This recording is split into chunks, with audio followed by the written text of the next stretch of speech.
몇 주 전에 우리는 홍수 심판에 살아남은 노아에 대해서 살펴봤습니다. 노아의 세 아들은 누구였습니까? 셈, 함, 야벳. 네, 셈, 함, 야벳이었습니다. 첫째 아들 셈의 자손이 이어지면서 데라라는 사람이 나오죠. 데라. 혹시 들어보셨습니까? 데라. 데라가 낳은 아들 아브람이 등장합니다. 아브람. 말 그대로 마치 아브라함이 주연 배우처럼 등장하는 것입니다. 딱 여기서 어떤 역사의 흐름이 딱 끊기고 그의 한 인생에 초점을 맞추기 시작하는데요. 그 초점을 맞추는 그 한 사람이 처음 등장하는 아브라함의 사람입니다. 아브라함의 아버지는 데라였습니다. 셈의 후손입니다. 아브라함은. 자, 이전에 이렇게 길고 집중적으로 한 인생을, 한 인물을 들여다본 적이 있었습니까? 짧게 그 인물에 대해서 기술했지만 이 아브라함처럼 길게 이렇게 얘기를 한 사람은 오늘 처음 이제 등장하고 있는 것이죠. 창세기에서. 데라는 가족을 데리고 갈대아 우르를 떠나서 가나안 땅으로 가는 중이었습니다. 그러나 그는 도착하지 못하고 어디에서 죽었습니까? 하란이라는 곳에 거류하다가 죽게 됩니다. 갈대아 우르, 우르가 어디 지역이냐라는 것에 대해서는 약간 이제 옥신각신하는 부분이 있지만 보편적으로는 현재 이라크 남부에서 가나안, 지금 이스라엘 땅이죠. 약 한 1000km에서 1200km 정도가 됩니다. 그런데 이제 하란을 지나서 갔기 때문에 북쪽으로 우회해서 갔기 때문에 바로 직선 거리가 아니라 우회해서 갔기 때문에 1200km가 넘을 것은 당연한 일이죠. 아주 먼 거리를 이 데라가 이동을 하는 거예요. 가나안 땅으로 가려고 하다가 하란에서 죽게 됩니다. 수개월을 걸쳐서 가야 하는 기간이었고요. 가축과 또 가족을 모두 다 동반해서 함께 가는 그런 여정이었기 때문에 굉장히 더딘 이동이 될 수밖에 없었다는 거예요. 그만큼 쉬운 일이 아니었다는 거예요. 본토 친척 아비집을 다 놔두고 갈 이유가 당연한 어떤 이유가 없었다는 거예요. 그냥 갈대아 우르를 떠나서 이제 가나안 땅으로 가려고 하다가 이렇게 얘기를 합니다. 무슨 연고로 이렇게 먼 거리를 이동하는 것입니까? 아브람이 등장하는 첫 구절 이제 12장 1절이죠. 그에 대해서 얘기를 하기 시작하는 이제 11장에도 이제 아들로서 나오지만 12장의 첫 구절이 나오는데요. 1절 한번 읽어볼까요? 시작. 여호와께서 아브람에게 이르시되 너는 너의 고향과 친척과 아버지의 집을 떠나 내가 내게 보여줄 땅으로 가라. 여호와께서 아브람에게 이르십니다. 설명도 하지 않습니다. 내가 누구라는 것도 지금 얘기하지 않습니다. 무슨 말씀을 하시면 너는 너의 고향과 친척과 아버지 집을 떠나 내가 내게 보여줄 땅으로 가라.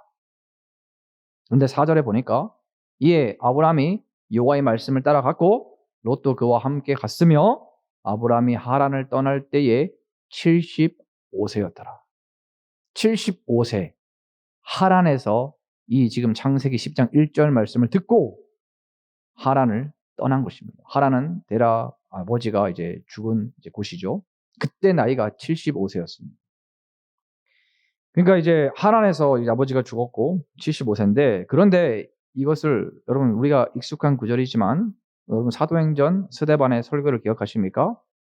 사도행전 스데반에서 이렇게 설교를 하는 장면이 나옵니다. 스데반이 이렇게 얘기를 합니다. 스데반이 이르되 여러분 부양들이여 들으소서 우리 조상 아브라함이 하란에 있기 전 메소포타미아에 있을 때에 영광의 하나님이 그에게 보여 이렇게 얘기를 합니다. 메소포타미아가 어디라는 얘기입니까? 그럼 하란에 있기 전이었다고 표현을 합니다. 이르시되 내 고향과 친척을 떠나 내가 내게 보일 땅으로 가라 하시니 아브라함이 갈대아 사람의 땅을 떠나 하란에 거하다가 그의 아버지가 죽음에 하나님이 그를 거기서 너희 지금 사는 이 땅으로 옮기셨느니라 이렇게 얘기합니다. 여러분 엄밀하게 딱 놓고 이것만 놓고 보면 창세기와 사도행전은 상충됩니다. 맞지 않는 거예요. 분명한 것은 창세기 12장 1절에 하란에 있을 때 내게 지시할 땅으로 가라라고 한 것은 하란에 있을 때였어요. 근데 스데반은 설교를 하기를 하란에 있기 전에 메소포타미아에 있을 때에 다시 말씀드리면 여기서는 갈대아 우르가 되는 거죠. 갈대아 우르에 있을 때에 영광의 하나님이 그에게 보여 내 고향과 친척을 떠나 내게 보일 땅으로 가라. 이렇게 먼저 얘기를 했다는 장면을 설교를 하고 있다는 것입니다. 여러분, 이 말씀을 통해서 결론적으로 우리가 알 수 있는 것은 무엇입니까? 아브라함은 이미 갈대아 우르에서 내 고향과 친척을 떠나 내게 보일 땅으로 가라는 말씀을 이미 들었다는 거예요. 그래서 아버지 데라를 데리고 갈대아 우르를 떠나 가나안으로 가고자 했던 겁니다. 그러니까 아버지 데라가 아무 연고 없이 그냥 그 먼 거리를 가나안으로 가려고 한 게 아니라, 그 먼 거리를 가족과 함께 간 이유는 결국 누구에게 있는 겁니까? 아브라함. 이 아브라함이 하나님의 음성을 듣고 그 아버지를 설득해서 그 모든 가족을 다 데리고 같이 갔기를 원했던 것이 그 가나안 땅이었다는 것입니다. 조금 어렵게 이제 느껴질 수도 있는데요. 다시 말씀드리면 아브라함이 처음에 갈대 우르를 떠났고, 그래서 음성으로 떠나다가 데리고 아버지와 가족들을 데리고 떠났다는 것입니다. 그 도중에 데라는 이제 아들이 아브라함이 시키는 대로 말하는 대로 같이 갔다가 아버지 데라가 중간에 하란에서 죽었고, 그 뒤 하란에서 다시 창세기 12장 1절이죠. 여호와께서 나타나셔서 아브라함에게 내가 내게 보여줄 땅으로 가라. 이렇게 하셨다는 거예요. 그래서 아브라함에게는 이미 갈대아 우르에서 한번 얘기를 하셨고, 그리고 아버지가 죽고 하란에 머물러 있을 때, 체류하고 있을 때 다시 한번 12장 1절에서 75세죠. 75세 되던 때에 다시 내가 내게 보일 땅으로, 지시한 땅으로 가라. 이 말씀을 또다시 들었기 때문에 아브라함은 지체 없이 하란에서 가나안 땅으로 이동을 했다는 것입니다. 이게 그래서 사도행전과 창세기 말씀이 맞지 않는 게 아니라 연결선상에 있다는 것과 보다 정확히 자세하게 설명해 주는 구절로 이해할 수 있는 것입니다. 조금 어렵게 느껴질 수 있는데요. 여러분, 아브라함은요, 무작정 떠났습니다. 하나님과 아브라함의 첫 만남이 그랬다는 것입니다. 내가 내게 보여줄 땅으로 가라. 그래서 먼 거리를 지나서 가나안에 당도합니다. 노아의 아들 셈, 함, 야벳이 있는데요. 함의 넷째 아들이 누굽니까? 성경에 나오죠. 함의 넷째 아들이 가나안이었어요. 가나안이 살아서 가나안으로 불리는 그 땅으로 이제 원고입니다. 아브라함이. 다 연결이 있습니다, 여러분. 그냥 가나안이 아니라 함의 넷째 아들이 살아서 가나안이라 불리는 땅이었어요. 그런데 이런 큰 복을 약속받고 가나안에 도착을 합니다. 어떤 복입니까? 이런 복이죠. 같이 한번 읽어볼까요? 시작. 내가 너로 큰 민족을 이루고 내게 복을 주어 내 이름을 창대하게 하리니 너는 복이 될지라. 지시한 땅으로 가라고 했을 때 하나님은 약속을 주셨어요. 아브라함에게 무슨 약속을 줍니까? 딱 가라고 할 때가 1절이면 2절에 바로 나옵니다. 너로 큰 민족을 이루겠다. 대단한 복이죠. 내게 복을 주겠다. 내 이름을 창대하게 해주겠다. 너는 복이 될지라. 와, 엄청난 이 축복의 약속을 받고 아브라함이 짜잔 하고 등장해서 지금 가나안에 당도한 겁니다. 그런데 이 아브라함의 얘기는 사랑하는 여러분 25장까지 이어진다는 거예요. 여러분, 이건 익숙합니다. 그러나 여러분 한번 생각해 보시기 바랍니다. 이상하지 않습니까? 성경은 금방 아들이 태어나서 큰 민족을 이루는, 네 이름이 창대케 되는 역사를 말하고 있지 않습니다. 큰 민족은 고사하고 아들 한 명 없이 20장까지 이어지다가 오늘 본문 21장에 가서 비로소 아들 한 명이 태어난다는 것을 보게 돼요. 아브라함의 얘기는 잘 알고 있습니다. 이 아브라함의 얘기는 25장까지 이어져요.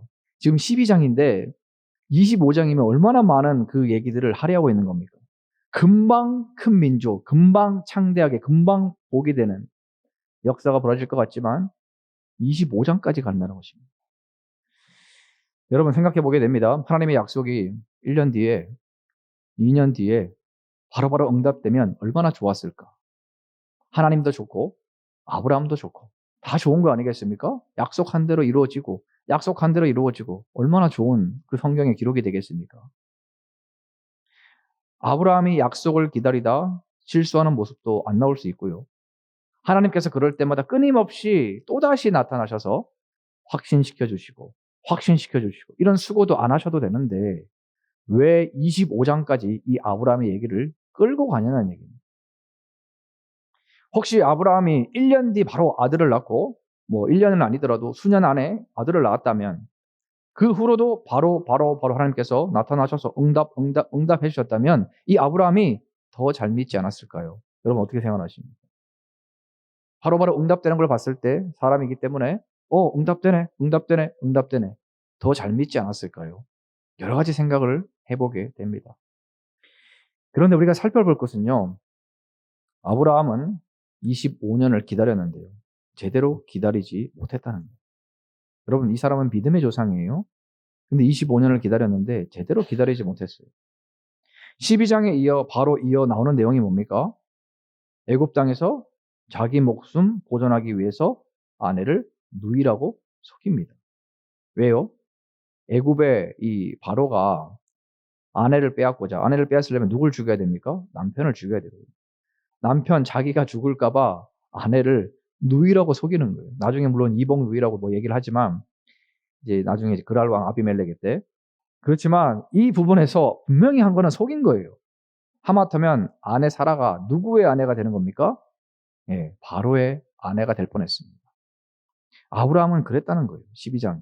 약속을 받아놓고도 그랬다는 것입니다.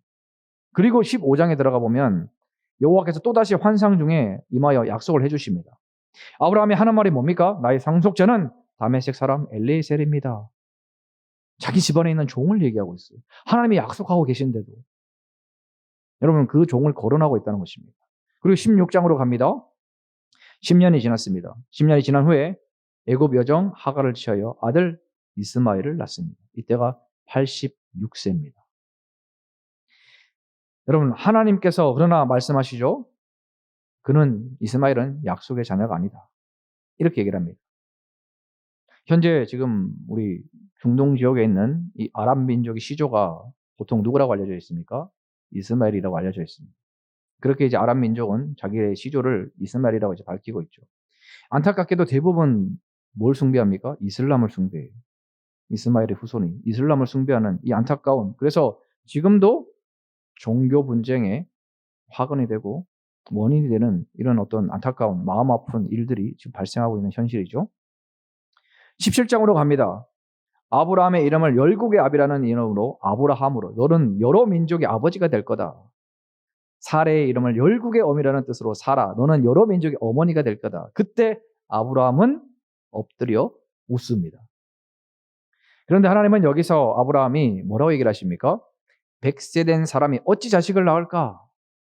사라는 90세이니 어찌 출산하리요? 할 때 하나님은 내 아들의 이름을 이삭이라고 이름까지 이미 하나님은 정해주셔서 이름까지 이미 알려주셨어요. 너의 아들은 이삭이다. 그리고 20장으로 갑니다. 오늘 본문에 나왔던 바로 직전 장 20장으로 가면 또다시 그랄 왕 아비멜렉에게 사라를 누이라고 속입니다. 아비멜렉이 사라를 데려가게 만듭니다. 자기가 아내로 인해서 그들에게 죽을까 봐 그런 거예요. 아브라함이. 참 이게 열국의 아비라는 이름에 걸맞지 않는 행동을 계속 보이고 있어요. 자칫하면 큰 민족이고 아들이고 뭐 다 사라질 이런 판국입니다. 이게 아브라함의 모습이었던. 근데 이것을 성경은 계속 이 모습을 보여주고 그 인생을 모두 다 적나라하게 보여주고 있다는 것입니다. 다행히 여기서 이제 하나님의 개입으로 아비멜렉 꿈에 하나님께서 나타나셔 주셔서 사라를 돌려보내라. 보내지 아니하면 너와 내게 속한 자가 다 반드시 죽을 줄 알라. 이렇게 하셨기 때문에 이 아비멜렉이 사라를 취하지 않고 다시 돌려보내는 일로 인하여서 다시 하나님의 약속이 이어지는 것을 보게 됩니다. 그리고 약속받은 지 25년이 지났습니다. 그래서 25년이 되어 오늘 본문이 나옵니다. 아브라함은 결국 아브라함에게 이 아브라함의 나이 100세의 아들을 주셨습니다. 그때 사라의 나이가 90세라고 합니다. 이걸 왜 자꾸 성경은 얘기하는 것입니까? 이미 사라의 생리가 끊어졌다고 분명히 성경은 밝히고 있고요. 그들의 나이를 구체적으로 드러내는 것은 신체적으로 아이를 낳을 만한 출산하지 못하게 되었다는 것을 보여주는 것입니다. 성경이 자꾸만 나이를 얘기하고 또 100세, 90세, 99세, 89세 때 나타나셔서 약속했던 그 모든 나이를 밝히고 있는 이유는 이미 신체적으로 아이를 낳을 수 없다는 것을 여실하게 보여주고 있는 것입니다. 그리고 나서 이제 그렇게 얘기를 하시면서 오늘 본문이 나오는데요. 오늘 본문은 창세기 21장입니다. 들어옵니다. 21장 1절. 우리 같이 한번 읽어볼까요? 시작. 여호와께서 말씀하신 대로 사라를 돌보셨고 여호와께서 말씀하신 대로 사라에게 행하셨으므로. 여러분 간단합니다. 여호와께서 말씀하신 대로 반복을 합니다. 사라를 돌보시고 사라에게 행하시고 여호와께서는 말씀하신 대로 행하셨어요. 정말 그 말씀대로 이루어졌습니다. 다만 25년이 흐른 뒤였다는 거예요. 이를 사람이 알았겠습니까? 이미 하나님은 아브라함을 처음으로 부르실 때부터 100세의 아들을 주시기로 작정을 하신 것 같습니다. 그 기간이라도 미리 알려주시지. 25년 뒤에 너에게 아들을 줄 거야. 너에게 주마. 좀 기다려. 그런데 그런 기한이 나오지 않습니다. 성경에는. 25년 뒤라는 말이 나오지 않아요. 약속만 계속 확신시켜주고 계신다는 거예요. 99세에 내년 이맘때에 나올 것이라는 그 얘기만 나오고 있다는 것입니다. 여러분 그 약속 25년 뒤에 이루어질 줄은 몰라요. 그러나 하나님의 말씀대로 이루어졌어요. 어떻게 생각하십니까? 2절입니다. 2절 여성분만 2절 같이 한번 읽어볼게요. 시작.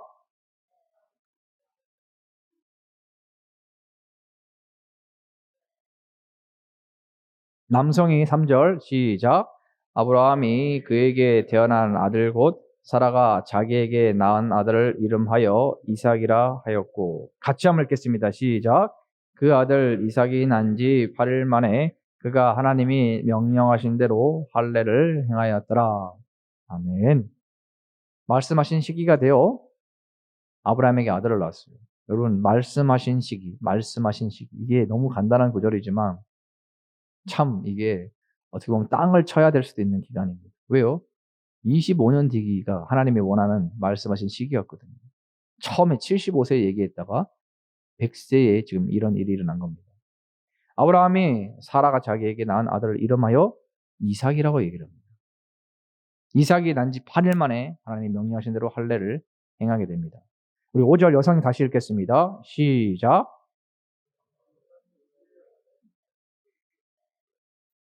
네, 6절 남성이 시작. 사라가 이르되 하나님이 나를 웃게 하시니 듣는 자가 다 나와 함께 웃으리로다. 7절 같이 읽겠습니다.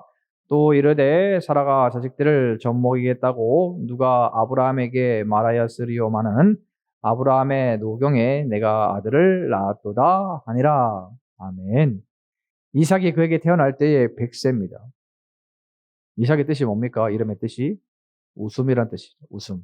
이삭의 의미는 웃음이란 뜻입니다. 사라가 얘기를 합니다.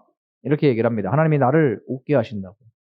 듣는 자가 다 나와 함께 웃으리로다. 웃게 된다는 얘기를 하게 됩니다.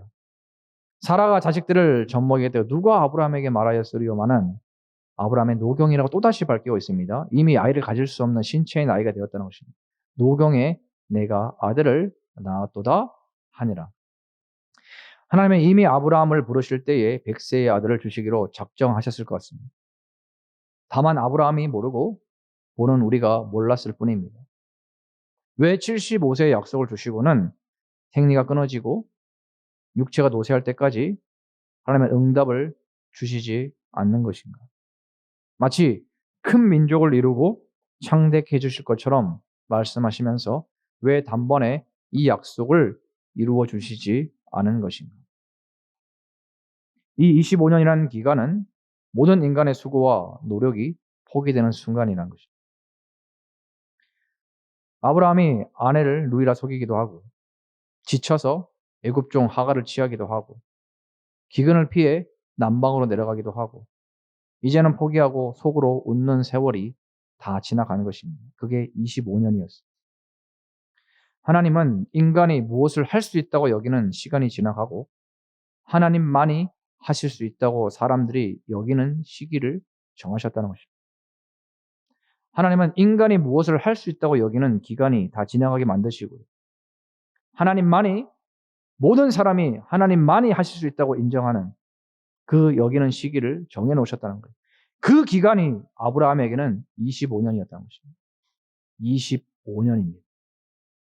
결국 사람이 할 수 없는 것을 하나님께서 하신다는 것을 한 인생을 통해 나타내셨다는 겁니다.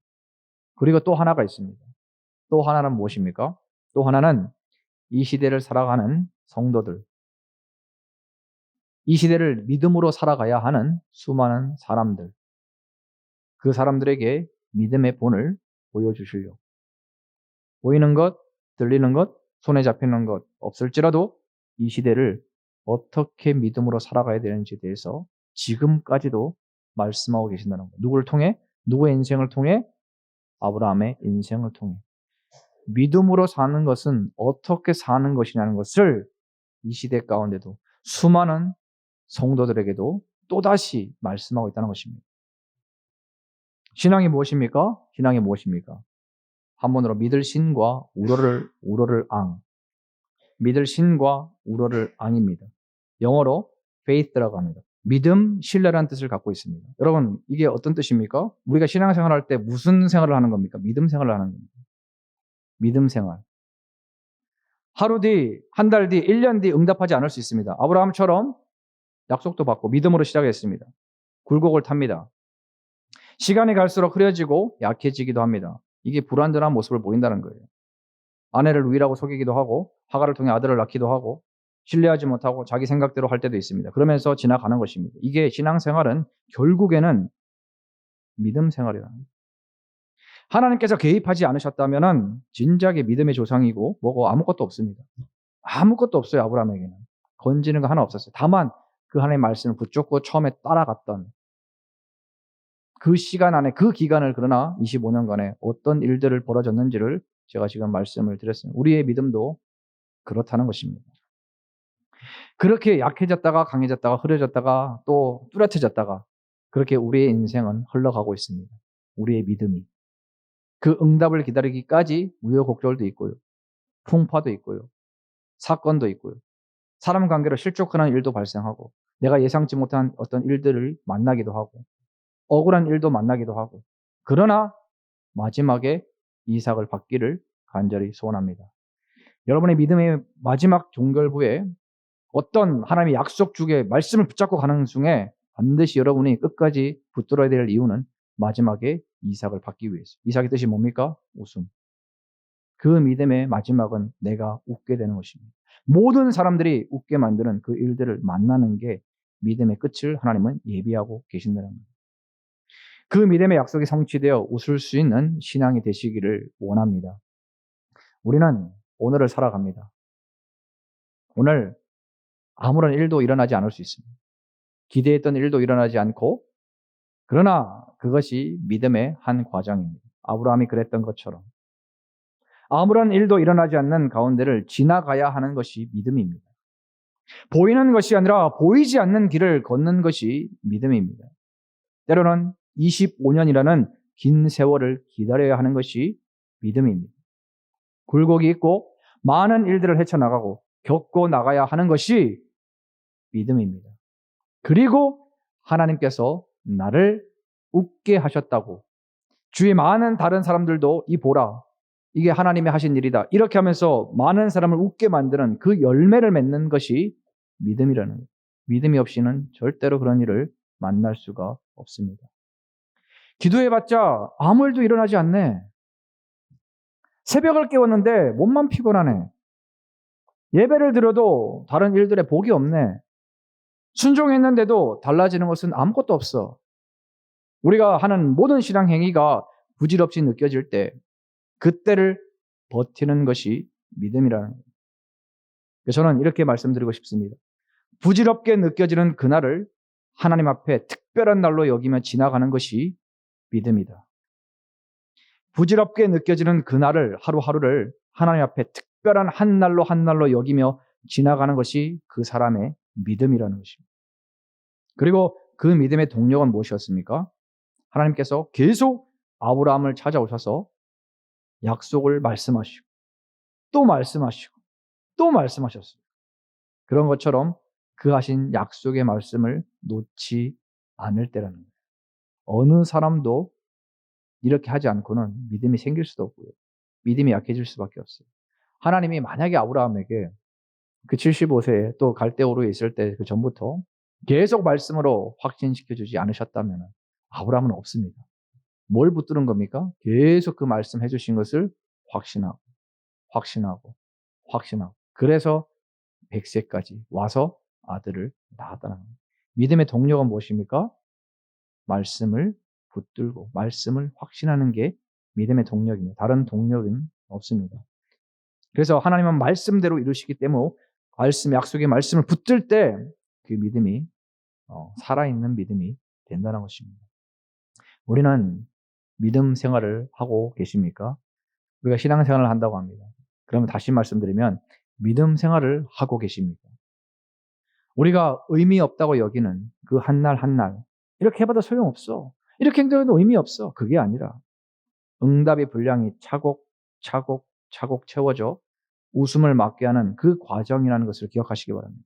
우리 눈에 부질없고 아무 일이 일어나지 않는 것이 아니라 나는 피곤하고 아무런 복도 없고 순종에도 의미가 없다는 것이 아니라 그 한 날 한 날이 하나님 앞에 지금 응답의 그 어떤 때가 차기까지 하루하루가 채워지고 있다는 것을 그렇게 바라보는 것이 믿음이라는 것입니다.